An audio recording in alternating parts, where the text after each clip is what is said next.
In today's video, I'm going to teach you how to invite staff and set projects permissions in Xero.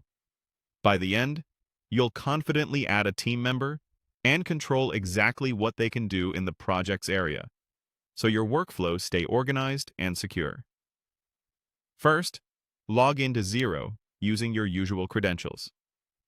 Make sure you're signed in with a user role that has permission to manage people and settings. If you don't have that access, ask your organization's administrator to help. Once you're in, you'll land on the Xero dashboard. Next, open Settings. Depending on your layout, you'll typically find this under your organization name or a gear icon near the top of the screen.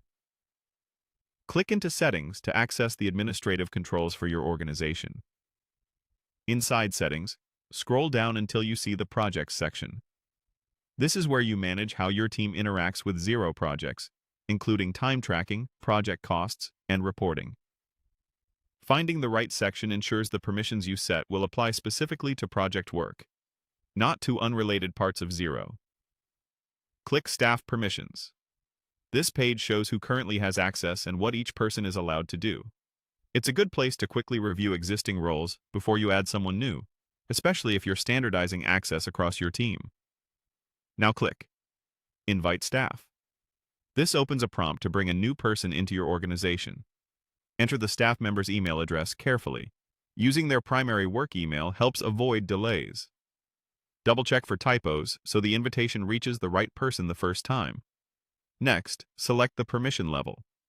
Choose the level that fits their responsibilities.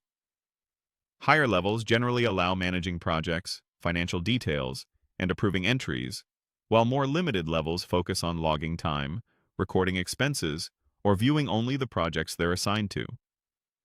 Align the choice with what they actually need to do. Enable Projects Access. This toggle or checkbox ensures the person can see and use the project's module. Without this turned on, they may be able to sign in, but won't have the tools they need for project work, so don't skip this part. When everything looks correct, click Send Invite. Xero will email the person with a link to join your organization. Finally, wait for the user to accept the invitation. Until they do, their status may appear as pending. Once they accept, their project's access and selected permissions take effect, and they can start working in Xero projects right away. That's all there is to it.